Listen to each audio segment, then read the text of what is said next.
What is going on, everybody? Silver Scrounger here, and today is part 2 of our journey through the history of the U.S. silver quarter. This is going to be a good one, so let's get to it.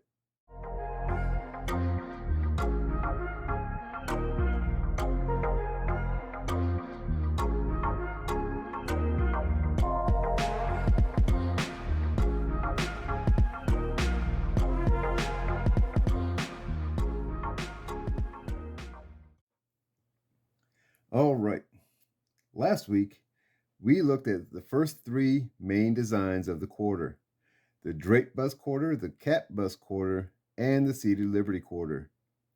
If you haven't seen that one yet, or the dime episode, you can find them in my Constitutional Silver series list, which I will leave a link down below in the description. This week, we are going to talk about the last 3 designs of the silver quarter, which are the Barber quarter, the Standing Liberty quarter, and the Washington quarter. But before we get into those, this video and the Constitutional Silver series is sponsored by Royal Coins and Jewelry. If you're looking for some specific coins for a collection or trying to stack some silver or gold for the lowest cost, you really need to go check out Royal Coins and Jewelry. Their silver and gold prices are drastically lower than online dealers and even beat out competing shops. You can stop by the shop if you're in the Houston area, or check out their website at royalcoins.com. And yeah, I know, you're thinking, but Scrounger, any savings on the price, I'm just dumping into shipping. Well, you can forget about that nonsense. When you go check out, use my promo code SS. You'll get free first class shipping, a value of up to $6. I will leave a link to their website as well as their Instagram page down below in the description. So, we are going to get right to the Barber quarter. And just like the dime, the Barber quarter was designed by Charles Barber. There are several semi-key dates and some nice valued key dates as well. So we're just going to take a look at those key dates so we don't drag it out too long on this video. The first one up can bring in a cool $600 in a low G4 grade, and that would be the 1896S. So 1896S, looking like this one here, this is what I would consider a G4, where everything is smooth, all the detail is gone, but you can still read all the lettering and the date and see the outline of all the designs. But a 1896S in that condition can bring you a $600 paycheck. Not too bad. Then there's a 1897S. It's not that bad either, but it does bring in a lot lower of a price, only starting at $100 for that same condition. The big key date Barber quarter to look for is the 1901S. I would probably end up having to sell one of my vehicles to afford that one. Another great one to look for is the 1913S. If you are looking to get one, be ready to drop a quick grand for a low grade. I do happen to have a 1913 to show. However, it is not an S, but it is an NGC graded PF62 Cameo. This thing is beautiful. It shows all the detail of what is supposed to be on these quarters. All those little scratches that you see are actually on the case, not on the coin. So you can really get an idea of what these things are supposed to look like.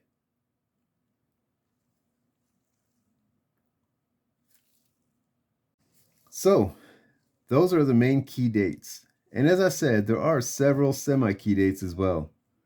But key date, common date, it doesn't matter. None of these, as well as the earlier designs we covered last week, should be in a Silver Stacker's junk silver pile, kind of like this. I just happen to have this one outside of a cardboard flip to be a better example to show, instead of having to worry about the reflection from the cardboard flips. However, our next design does tend to show up in the junk silver bins quite often, and that design would happen to be my favorite design of the quarter, which is the Standing Liberty Quarter. These ladies, which you'll see all right here, and I have two of them in here somewhere, right there. These ladies were minted from 1916 to 1930. And this design shows a great deal of intricate details on the obverse. Let me see here. I'll show you a little bit. Lady Liberty is standing holding a shield in one hand and the olive branch of peace in the other. Now, there was a good bit of controversy in the first years of the design. And if you know about the controversy, you'll know Lady Liberty had one of her breasts exposed. Because of all that controversy, they had to modify the design to cover her chest.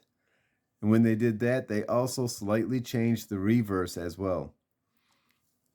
In the first couple of years on the reverse, all those stars were all around the rim. All 13 of them were on the rim, making it real compact in there and just messy, I think. But when they redesigned it, they moved 3 of them down below the flying eagle there.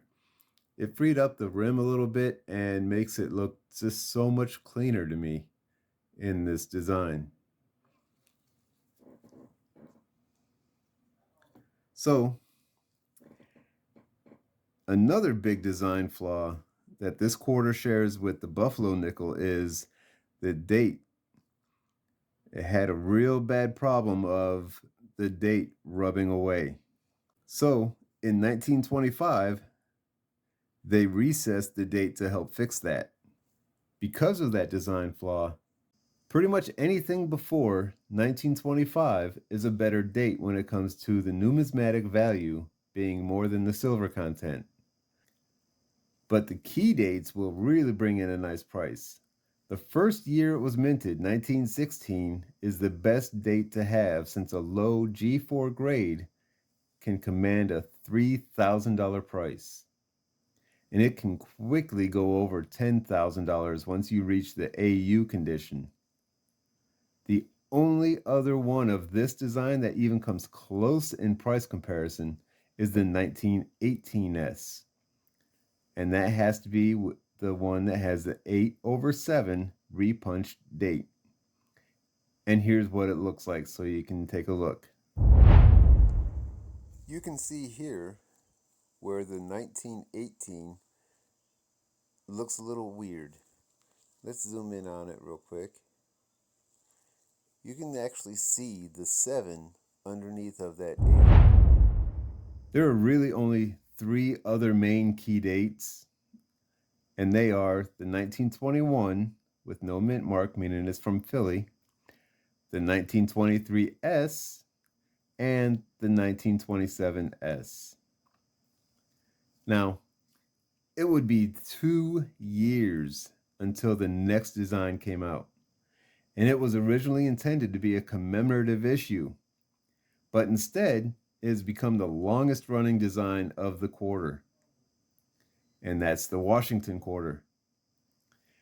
When it was first minted in 1932, it was meant to commemorate the 200th anniversary of George Washington's birth. Other than special mint sets or silver-proof coins, the Washington quarter halted the minting of 90% silver quarters after 1964. So we will only be covering the years from 1932 to 1964 since we are just doing a constitutional silver series and not talking about the clad quarters. For the most part, these quarters are mostly worth just the silver value until you start getting into the better grades. such as this one here, where you can see the luster on it is beautiful. Or getting into the graded mint state quarters. There are, however, some key dates to look for, and if you have a shop who do not search through them, you may just get lucky. And the dates to really look out for are the 1932 D and S, the 1936 S, and the 1937 S, as well as the 1940 D. There are a few other semi-key dates as well, but this design also has a greater possibility for mint errors. They can also bring a pretty good payout. Several double dies and some RPMs, which are repunched mints, and also some die cracks. So you might want to keep an eye out for those. In fact, I have a few here. The first one is a double die on the reverse. This 1964 Denver has the FS 801 on the reverse. Can't really see it too well on the camera just like this, so let me get it under the scope and we'll take a look.